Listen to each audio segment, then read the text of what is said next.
Olá pessoal, nesse vídeo de hoje nós vamos continuar falando sobre o processo de busca adversária.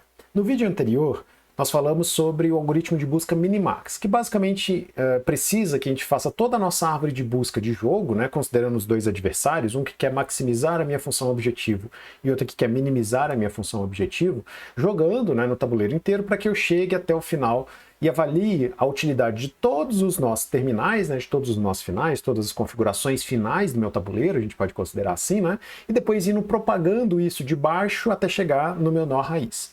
Nós vimos, entretanto, que para alguns jogos reais, digamos assim, né, é intratável que a gente faça toda a avaliação da minha árvore de busca, né? A avaliação de toda a minha árvore de busca, porque eu tenho muitos nós a serem avaliados e a gente demandaria muito tempo de processamento, muito espaço, né? Muito tempo de computação para fazer a avaliação de todos os nós. Então, nesse vídeo de hoje, nós vamos ver algumas alternativas para tentar mitigar esse problema, tentar minimizar o tempo que a gente gastaria avaliando toda essa árvore de busca para a gente obter bons resultados ainda no nosso processo de busca, beleza?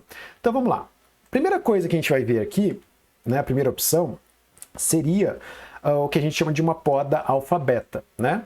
Para a gente relembrar, então, o nosso algoritmo Minimax ele é feito em dois passos, né? A descida em profundidade para a gente aplicar a nossa heurística, né? E a gente vai retropropagando os nossos valores. Como a gente viu, né, o número de estados do jogo no Minimax é exponencial em relação ao número de movimentos, né? Entretanto, a gente vai ver que alguns ramos não precisam ser analisados, tá?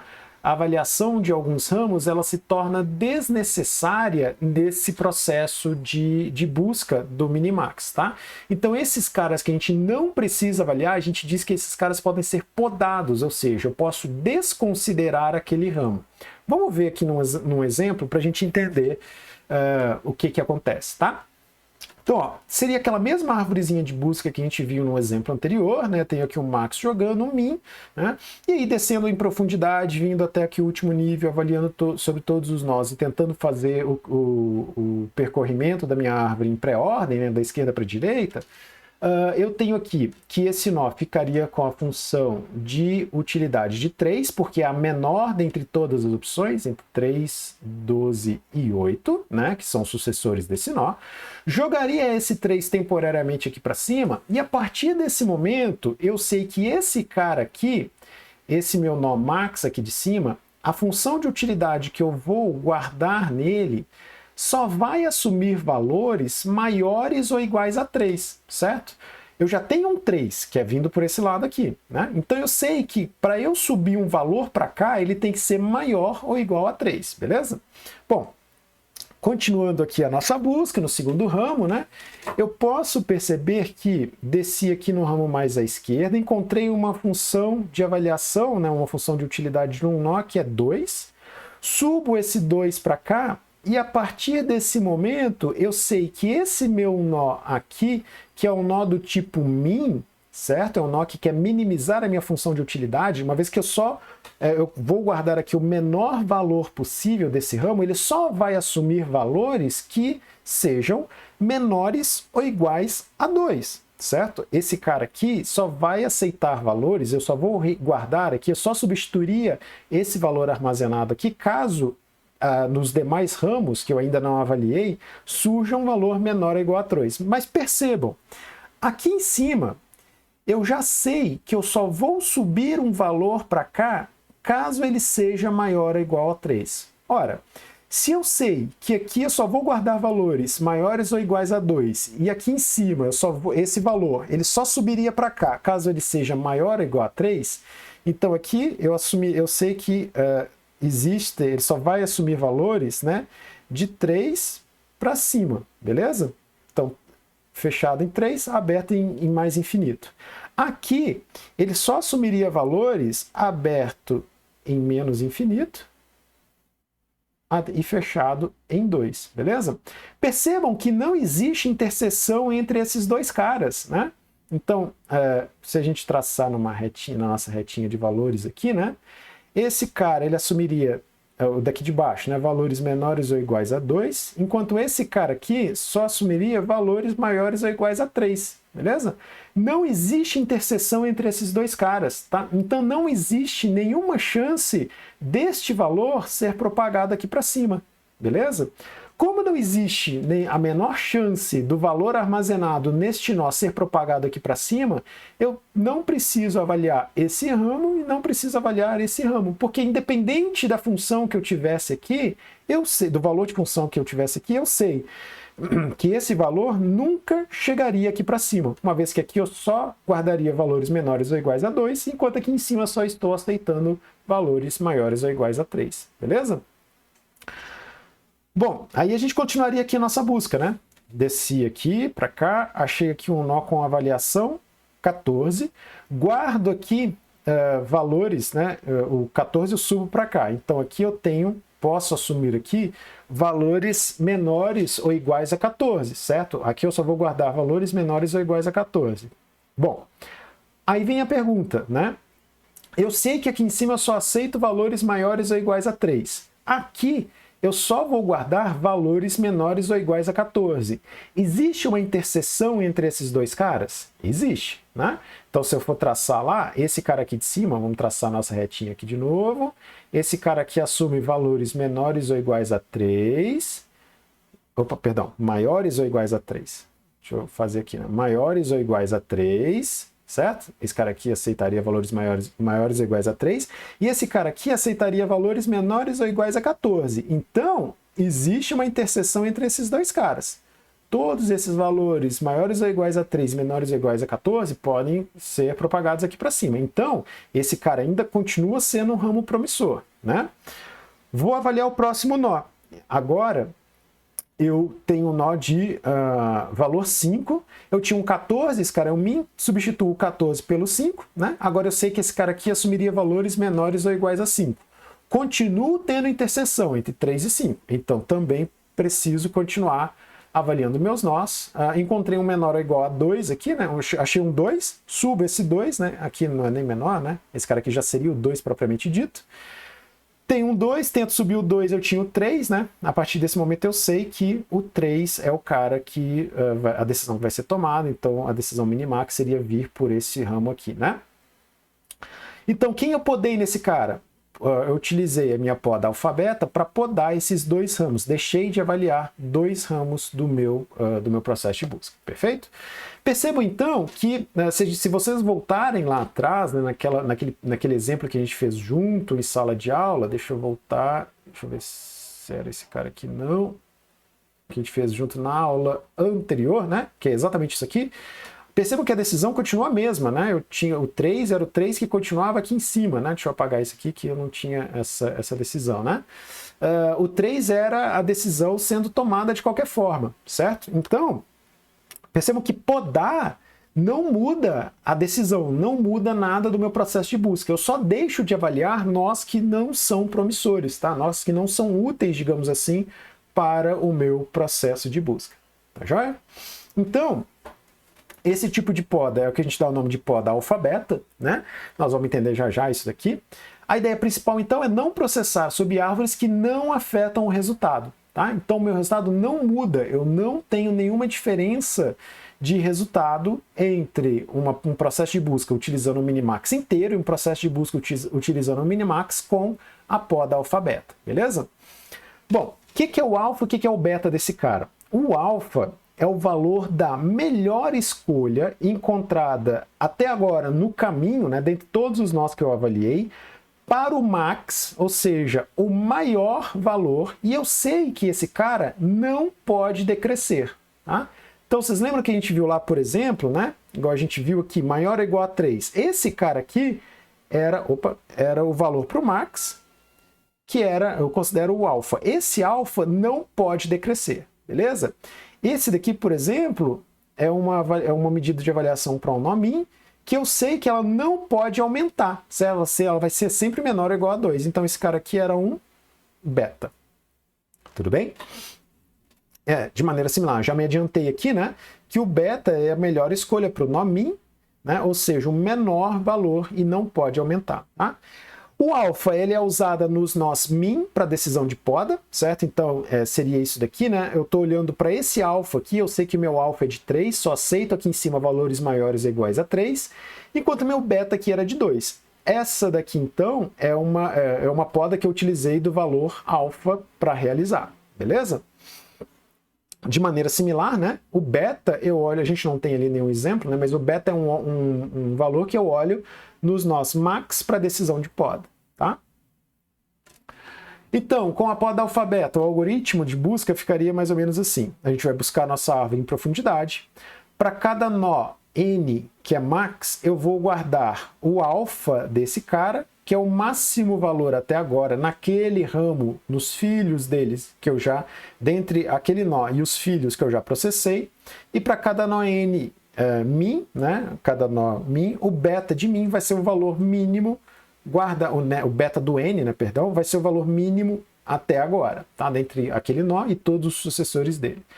O alfa começa em menos infinito, tá? Isso aqui é só uma questão de inicialização do valor, né? Ou seja, o alfa, que é o maior valor, ele começa lá em menos infinito para qualquer valor que eu encontrar, primeiro valor que eu encontrar, ele vai ser maior do que menos infinito, então ele vai substituir o alfa naquele momento, né? E o beta começa em mais infinito, né? E depois ele vai só decrescendo, beleza?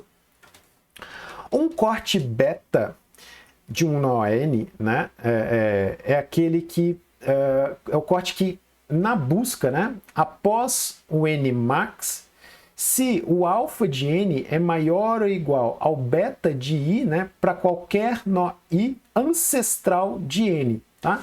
Então, eu considero que o nó i é um ancestral do n, beleza? Então, o i está aqui em cima, o n está aqui embaixo, beleza?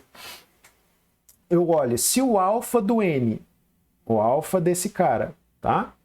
Considerando o n um nó max, beleza? Esse cara aqui é um max. Eu olho para o nó ancestral dele, né? O alfa do n é maior ou igual ao beta do i? Se for, eu já posso parar, porque eu sei que esse cara aqui só vai decrescer, certo? E esse cara aqui só vai aumentar.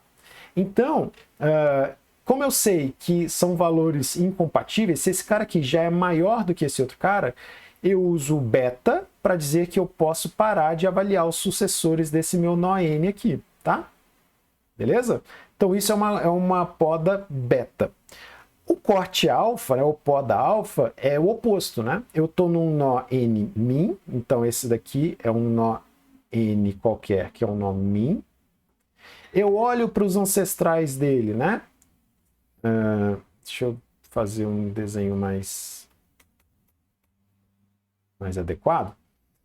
Eu tenho aqui o meu nó n aqui, né? Esse aqui é um nó min. E eu tenho aqui o meu nó i, que é um ancestral dele, que é um nó max. Beleza?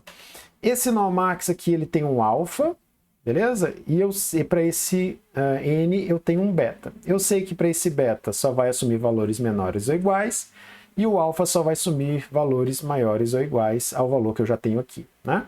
Então, se o beta do n já for menor ou igual a esse alfa do ancestral, né, eu posso parar de avaliar os sucessores do n, né, porque eu sei que nenhum valor que eu colocar aqui corre o risco de ser propagado aqui para cima, tá? Então, eu usando o alfa, eu parei a poda num nó min, comparando esse alfa do ancestral com o beta que eu já tenho nesse cara, beleza? Isso é uma poda do tipo alfa, tá? Vamos lá então, para a gente entender essa questão, né? Ó, começo aqui em cima, vou descendo na minha árvore de busca para a gente passar aqui bem rapidamente. Encontrei o 6, subi o 6 aqui para cima. Esse cara aqui é um max, lembrando, né? Vou avaliar o outro ramo, encontrei um 5, tento subir o 5, aqui já é um 6, coloco o 6 aqui em cima, já sei que aqui em cima só vai aceitar valores menores ou iguais a 6. Preciso continuar buscando? Preciso. Desço aqui, encontrei um 8, subo o 8 para cá. Aqui em cima agora eu tenho o alfa maior ou igual a 8 e eu tinha um beta de um ancestral de 6, né? Ou seja, eu sei que aqui em cima eu só vou assumir valores menores ou iguais a 6. E o alfa aqui é de 8, ou seja, eu só vou assumir valores maiores ou iguais a 8. Faz sentido eu continuar explorando aqui? Não, porque não há interseção entre esses dois valores, né? Entre esses dois conjuntos aqui. Aqui eu só vou olhar de 8 para cima, aqui eu só aceitaria valores de 6 para baixo, né? Então, com isso, eu posso fazer essa poda que foi gerada consultando um valor beta. Essa daqui é uma poda beta, beleza? Continuando então, subo 6 para cá, que agora o meu alfa aqui de cima é igual a 6, né? Só sumo valores maiores ou iguais a 6. Continuo fazendo o processo de busca, vou deixar o alfa aqui ainda, desço para cá, ó. Continuo explorando todo o meu ramo, encontrei um 2, subo para cá. Preciso continuar explorando? Sim, aqui agora eu assumo valores maiores ou iguais a 2. Aqui em cima, por enquanto, eu não tenho nada, então tenho que continuar, né? Desço para cá, encontrei um 1, dentre 1 e 2, vou escolher o 2, subo 2 para cá. A partir de agora, nesse meu nominho aqui, eu tenho um beta de 2, ou seja, vou assumir valores menores ou iguais a 2, enquanto aqui em cima eu tenho um alfa de 6, ou seja, só vou aceitar valores maiores ou iguais a 6. Existe interseção entre esses dois caras? Não. Então, aqui eu não preciso mais explorar. Tudo que eu tenho daqui para baixo eu posso simplesmente desconsiderar, porque eu já sei que esse daqui não é um caminho promissor para mim, sabendo que do outro lado eu tenho uma opção que me dá uma utilidade de 6, né? E aqui nesse caminho, na melhor das hipóteses, eu teria uma utilidade de 2, tá? Então, nesse caso, essa daqui é uma poda alfa, porque consultando o alfa do ancestral, eu sei que a minha poda, esse meu ramo, não é promissor, beleza? Então aqui eu tenho um corte beta e aqui um corte alfa, beleza? Bom, esse cara, poda alfa beta, ela calcula a decisão correta sem examinar todos os nós da árvore, tá? Isso daqui é importante. Ela continua sendo correta, não muda em nada, ela obtém o mesmo resultado do que o algoritmo Minimax sem olhar todos os estados, sem avaliar todos os ramos da minha árvore de busca. Perfeito? A efetividade dessa poda alfa-beta para diminuir o tempo de avaliação para a gente, ela depende da ordem que os nossos sucessores são examinados, tá? Então, eu vou cortar mais ou menos ramos da minha árvore de busca dependendo da ordem que eles estão colocados ao final da minha árvore de busca, tá? Então, a efetividade, né, nesse caso, ela é dependente da ordem que os nós vão aparecendo, tá? Na melhor ordem possível, tá? Considerando que os nós estão ordenadinhos lá embaixo, da esquerda para a direita, bonitinho, de maneira que vai me auxiliar da melhor maneira possível a minha poda, eu posso cortar metade dos meus dos nós sendo avaliados, tá? Metade dos ramos sendo avaliados no meu processo de busca, tá? Então, ela cairia de O de B elevado a M para O de B elevado a M sobre 2, tá? Já é alguma coisa, mas ainda assim não é, para a maioria dos problemas, isso aqui ainda não é tratável, não é significativo, tá? Se eu não me engano, para o xadrez era da ordem de 35, né, elevado a 100, beleza? Nesse caso, a gente cairia de O de B elevado de 35 elevado a 100 para O de 35 elevado a 50, tá? Então eu deixaria de avaliar metade dos nós finais lá do meu processo de busca, tá? É uma descida razoável, mas percebam que ainda continua exponencial, né, em função do tamanho do meu problema, tá? Bom, vamos fazer esse exercíciozinho aqui. De novo, sugiro que vocês parem o vídeo aqui agora para tentar fazerem sozinho aí esse exercício, para a gente fazer esse processo de busca utilizando o algoritmo Minimax com a poda alfa-beta, tá? Então, considerando essa árvore de jogo aqui abaixo, com a função de utilidade exposta aqui nesses nós finais, né? Assumindo valores entre 0 e 20, sabendo que João é aquele cara que vai tentar maximizar, enquanto Maria que é a jogadora que vai tentar minimizar os valores dessa função de utilidade, né? Considerando que os dois jogadores jogam de forma ótima, ou seja, processo de busca minimax, qual é o valor de utilidade desse final desse jogo, e se a gente utilizar essa poda alfa-beta, quantos nós deixarão de ser avaliados, beleza? Então tentem fazer aí sozinhos, pausem o vídeo e depois comparem a solução com o que eu vou apresentar aqui.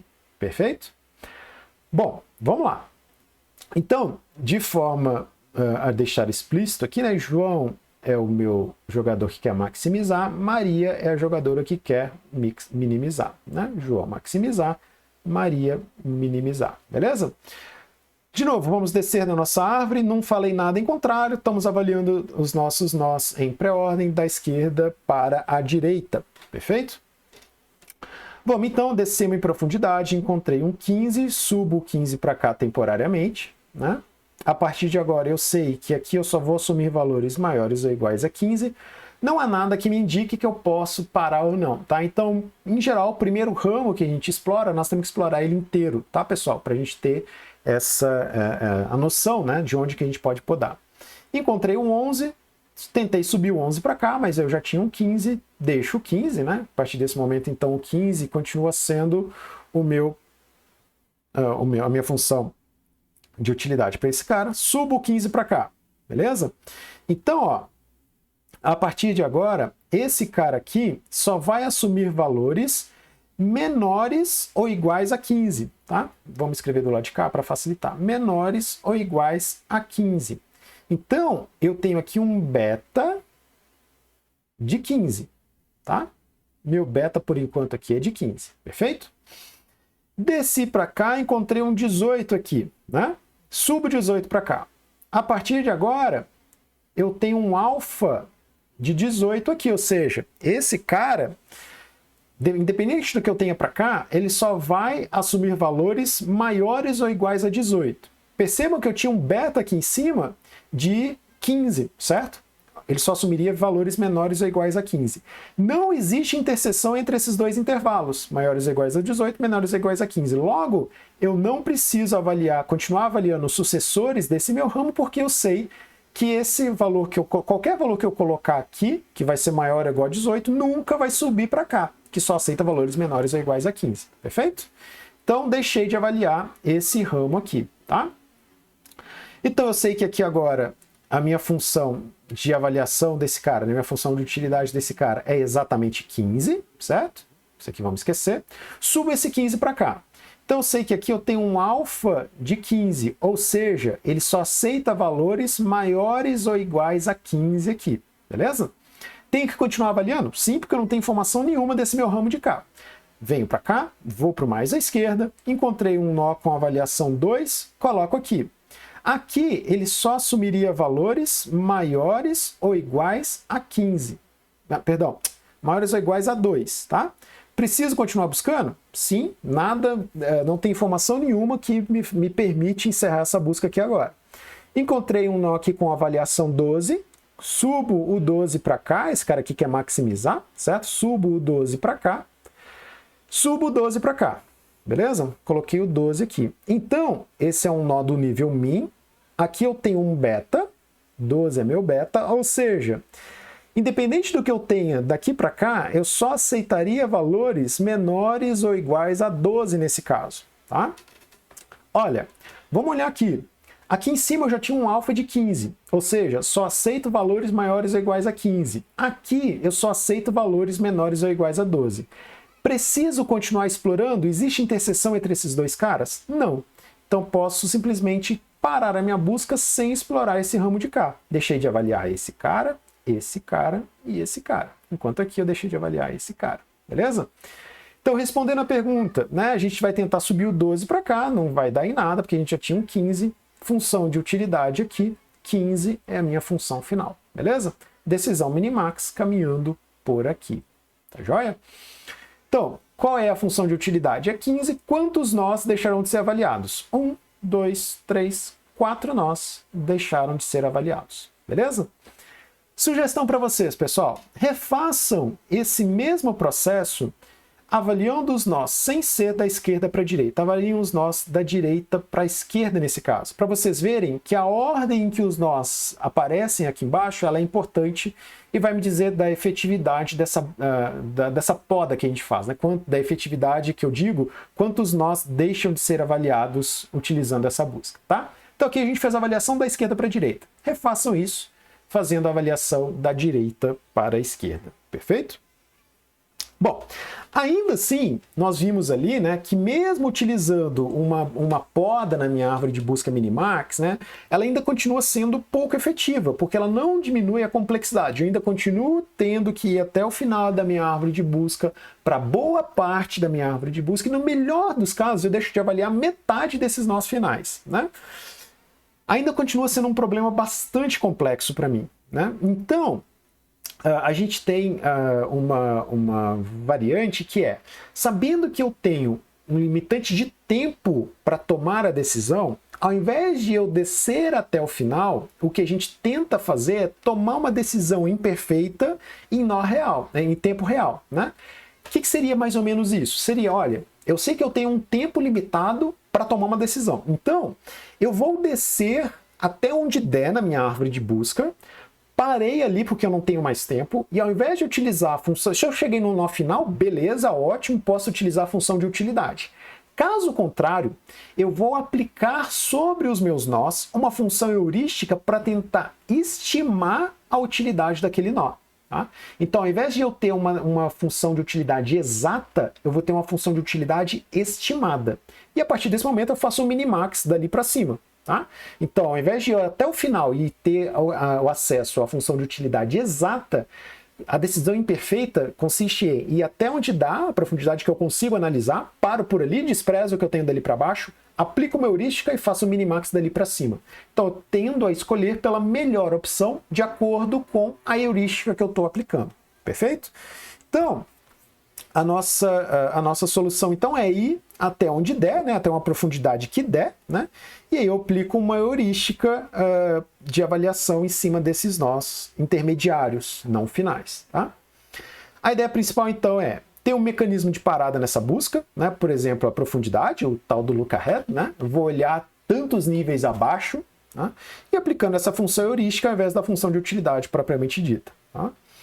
Por sua vez, essa função de avaliação ela deve avaliar qualquer nó, tá? Então a gente vai ter a nossa função heurística, ela avalia qualquer nó, ao invés de somente os nós folha, ordenar esses nós finais, então isso aqui também é importante, né? Ordenar esses meus nós finais de acordo com essa utilidade, ter baixo custo computacional, né? Para eu ter tempo de computar, e está fortemente relacionada com as chances de vitória.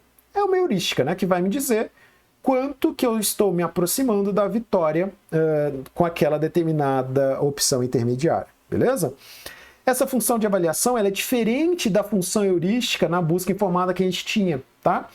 Porque lembra lá que a minha função heurística ela era sempre não negativa. Aqui eu posso ter uma função de avaliação, né, do meu nó intermediário negativa se ela me aproxima mais da derrota do que da vitória. Né? Lembrando que eu estou tratando de problemas de jogos com soma zero. Então, se eu estou mais próximo da derrota, né, eu estou com um valor de avaliação negativa. Se eu estou mais próximo da vitória, eu estou com uma função de avaliação positiva, beleza?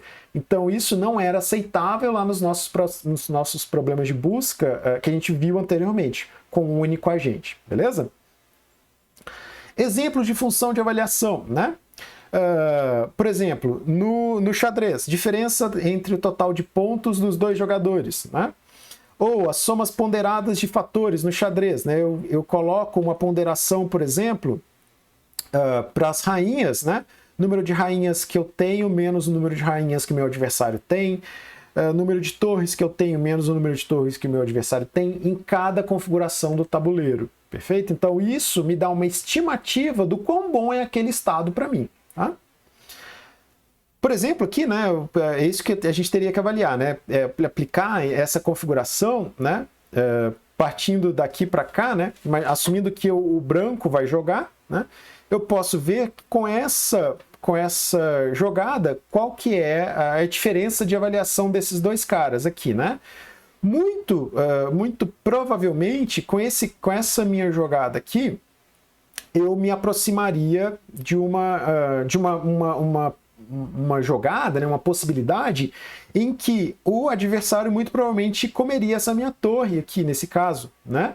seria uma possibilidade. E aí eu estaria colocando o meu adversário em xeque aqui nesse caso, né? Então eu tenho que levar em consideração tantos níveis abaixo. Então, percebam que aqui eu tenho essa configuração, né, em que eu tenho, isso aqui não mudaria, né, essas duas possibilidades aqui, elas permaneceriam com a mesma função de avaliação, usando essa ponderação de por peça, né, aqui eu só comi um bispo do meu adversário, enquanto meu adversário já comeu várias peças minhas, mas percebam que aqui logo a seguir, né, se ele comeu uma torre minha, ele teria, se meu adversário, né, o adversário preto aqui, ele teria uma outra função de avaliação sendo aplicada. Tá? Aí eu teria que observar as opções, essa jogada e assim por diante. Perfeito? Outra função de avaliação que a gente tem aqui, né, seria calcular, né, aqui para o jogo da velha, né, calcular para cada configuração do jogo da velha o número de possibilidades de vitória que cada jogador teria. Né? Nesse caso aqui, por exemplo, né, o X ainda permaneceria com 6 possibilidades de vitória, que estão descritas aqui, né? Ele poderia ganhar aqui, aqui, aqui, aqui, aqui e aqui, enquanto a bolinha teria 5 possibilidades. Então, aqui nesse caso, né, utilizando essa heurística de possibilidades de vitória, aqui eu teria uma avaliação de 1, aqui eu teria uma avaliação de -2, ou seja, a bolinha teria mais possibilidades de vitória do que o X, e aqui também eu teria uma função de avaliação de 1, tá? Eu teria mais possibilidades de vitória do que de derrota nessa configuração. Tá? Um outro exemplo de avaliação heurística. Tá? Então, assumindo que eu tenho essas possibilidades, né? Percebam que aqui, né, eu estou indo até uma profundidade 3 aqui no máximo. Essas daqui, imagina que são esses daqui os nós que foram avaliados, né? Aqui eu teria uma função de utilidade de -1, porque eu fui até uma profundidade a mais aqui, né? Profundidade 3. Avaliei que aqui, utilizando aquela heurística que a gente viu, eu teria a função de 1, ou seja, eu teria mais possibilidades de vitória do X do que da bolinha. Aqui eu teria o mesmo número de possibilidades, aqui mais uma possibilidade a mais para o X do que para a bolinha, aqui 0, aqui -1, né? Então aqui seria o jogador max, aqui o min, né? Ele escolheria a menor possibilidade nesse caso, que seria essa daqui, certo? Dentre todas as possibilidades avaliadas. Olhando para cá, né? Esse cara aqui também foi até a profundidade 3. Encontrei uma possibilidade -1, uma possibilidade 0, uma possibilidade -1, uma possibilidade 0, uma possibilidade -2. Esse cara é min, né? Ele subiria o -2 para cá. O -2 subiu para cá. Esse cara aqui também, ele teria aqui em cima, ele tinha aqui o -1 anteriormente, certo? Ele encontrou um alfa de -2 aqui, beleza, não subiu. Ele veio para cá, achou uma possibilidade de 1, esse que sobe esse 1 para cá, ele assumiria valores maiores ou iguais, menores ou iguais a 1 aqui nesse caso, né? Menores ou iguais a 1 aqui nesse caso. Existe uma interseção entre esses caras, né? Maiores ou iguais a -1. Então esse cara aqui assume valores maiores ou iguais a -1, menores ou iguais a 1, ele tem que continuar fazendo a busca, encontrou um 2, tentou subir o 2 aqui, não conseguiu. O 1 que ele tinha aqui, ele propagou para cá, ele tinha um -1, passa a ser um 1 aqui agora. Então, decisão minimax desse meu problema de jogo caminhando para cá. Então percebam que a primeira coisa que eu tenho que decidir é até qual profundidade que eu vou avaliar, nesse caso foi até a profundidade 3, apliquei a heurística a todos os nós que eu consegui avaliar lá na profundidade 3 e apliquei o minimax daqui para cima, considerando, da mesma maneira que a gente consideraria como função de utilidade, eu estou usando só a função heurística nesse caso, tá? Ao invés de utilizar a função de utilidade, eu estou usando a função heurística para avaliar os meus nós, perfeito? Então, um mecanismo de parada simples, né, para a gente decidir quando que a gente para a nossa busca, é fazer a busca com profundidade limitada, né, ajustando essa profundidade máxima que a gente vai compatível com o tempo, que é o que a gente já tinha comentado anteriormente. E, alternativamente, eu posso fazer uma busca com profundidade iterativa, aumentando esse D até que eu não tenha mais tempo disponível, tá? Então, se eu já tiver uma estimativa boa do quão problemático é o meu problema e até qual profundidade eu posso ir, eu já posso delimitar anteriormente. Caso contrário, eu faço essa busca em profundidade limitada iterativa, indo aumentando o D até que se estoure o meu tempo para tomada de decisão. Perfeito? Combinando isso, só para a gente ter uma ideia, né? Para o jogo do xadrez, com essas técnicas, né, sem pó da alfabeta, tá? Utilizando tabela de transposição para eu saber todas as possibilidades, uma função de avaliação heurística, busca limitada e processamento de 200 milhões de nós por segundo, né, por turno, desculpa, seria possível um look-ahead de aproximadamente 5 plis, né, 5 níveis abaixo, que é aproximadamente um nível de jogador iniciante. Tá? Com a poda alfabeta e ordenação dos nós lá embaixo, eu posso atingir o dobro disso, 10 plis, 10 níveis abaixo, que é o nível de um jogador avançado. Beleza? Então percebam que a aplicação da heurística sem a poda alfabeta ainda continua, melhor do que o que a gente tinha anteriormente, mas me dá um nível de iniciante, né, no qual eu me enquadro. E pensando num jogo mais profissional, né, a gente utilizando o pó da alfabeta com uma função heurística, com a ordenação dos nós lá embaixo, eu conseguiria ter um look-ahead de 10 níveis, né, de 10 jogadas à frente, o que é mais ou menos um nível de jogador avançado, beleza? Bom, síntese do que a gente viu até agora de busca em IA, né? Busca não informada, a gente consegue explorar mais ou menos, né, um espaço de busca de 10 elevado a 11, busca informada mais ou menos de 10 elevado a 25, busca competitiva mais ou menos de 10 elevado a 20, né, nós no xadrez com corte. Por que tudo isso que a gente está vendo até agora é importante, tá, pessoal? Diversos problemas em IA são intratáveis. Então a gente não tem um valor exato para os valores que a gente busca otimizar, tá? Então a gente, via de regra, aplica algumas heurísticas para nos auxiliar a encontrar o valor mais adequado naquele momento, tá? E a busca é a única maneira de fazer isso, de lidar com esses problemas, beleza? Diversas aplicações de busca a gente tem até hoje, tá? Isso eu já tinha comentado. Muita coisa que a gente vai ver, né, nos próximos vídeos de algoritmos de aprendizagem de máquina e suas aplicações, né, consistem em processos de busca, né, por trás desses algoritmos, né, são processos de buscas tentando otimizar alguma função objetivo, beleza? Tudo que a gente viu até agora, pessoal, tá lá no livro do Stuart Russell, tá? No livro do Stuart Russell, Artificial Intelligence, a Modern Approach, tá? Eu sugiro fortemente que vocês façam a leitura desse capítulo, dessas sessões, da sessão 6.1 a 6.4. Você está falando da segunda edição, mas eu acho que nas outras edições não mudou, beleza? Dê uma lida lá, porque às vezes ele detalha um pouco mais do que a gente está vendo aqui, beleza? É importante que vocês façam a leitura dos livros e não fiquem somente com os slides que eu estou utilizando nos vídeos aqui, perfeito? Então é isso, pessoal. Eu recomendo essa leitura, que vocês corram atrás disso daí, e a gente se vê no próximo vídeo. Até lá!